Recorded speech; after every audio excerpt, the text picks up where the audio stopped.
हम भी चाह रहे हैं कि शांति प्रतिष्ठित हो, लेकिन शांति कैसे होगा? इस तरीके से शांति होगा?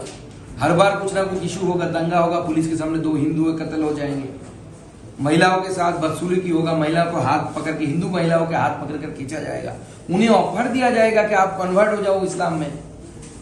ऐसे शांति होगा क्या? तो ऐसी शांति हमें नहीं चाहिए। ये बांग्लादेश की स्थिति तो अब सबको पता है, वो तो अलग देश है। ममता बनर्जी तो बांग्लादेश को अभी एक्सपोर्ट करके मुर्शिदाबाद में लिया है ना। तो हिंदुओं का खून पश्चिम बंगाल में ही हो रहा है। अब आप बांग्लादेश की तरफ देखने की जरूरत नहीं पड़ेगी। बांग्लादेश वर्षन लाइट ममता बनर्जी ने पश्चिम बंगाल में बना दिया है। तो দাঙ্গায় ইনডাইরেক্টলি প্রত্যেকে হেল্প করেছে। আমার কাছে স্থানীয় মানুষের বহু ফোন এসেছে, বহু মানুষের সাথে আমি কথা বলেছি।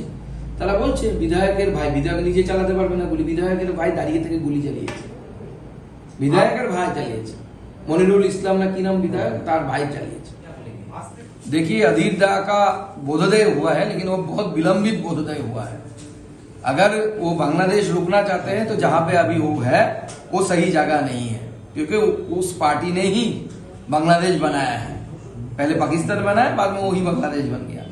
तो अधीर दा गलत साइड में है, सही साइड में आके सही बातों पर लड़ने के लिए बोलिए, तब जाके वो काम में आ सकते हैं। সীমান্তবর্তী এলাকায় বহু জায়গায় মাদ্রাসা খোলা হয়েছে, খারেজি মাদ্রাসা আছে। এই খারেজি মাদ্রাসায় এই অল্প বয়সী ছেলেমেয়েরা পড়াশোনা করে। এদের না আছে প্রকৃত শিক্ষা, বিজ্ঞান জানে না, অঙ্ক জানে না, ইংরেজি জানে না, শুধুমাত্র ধর্মীয় শিক্ষা এরা এখানে পায়। তার ফলে অত্যন্ত কট্টর মানসিকতা সম্পন্ন এরা হয়। এবং দ্বিতীয়, এটা একটা প্ল্যানফুলি করা। এক তো এদেরকে রেডিকালাইজ করা হয়েছে, বছরের পর বছর ধরে মুখ্যমন্ত্রী চোখ বন্ধ করেছিলেন। আমি গ্যারান্টি দিয়ে বলছি, পুলিশ মুখ্যমন্ত্রীর দপ্তরে গোয়েন্দা রিপোর্ট দিয়েছিল। আমাদের কাছে খবর আছে, গোয়েন্দারা জানে সমস্ত কিছু। মাননীয় মুখ্যমন্ত্রী হোম মিনিস্টার হিসেবে বারবার সেই রিপোর্ট পড়েছেন, কিন্তু উনি কোনো ব্যবস্থা নেননি।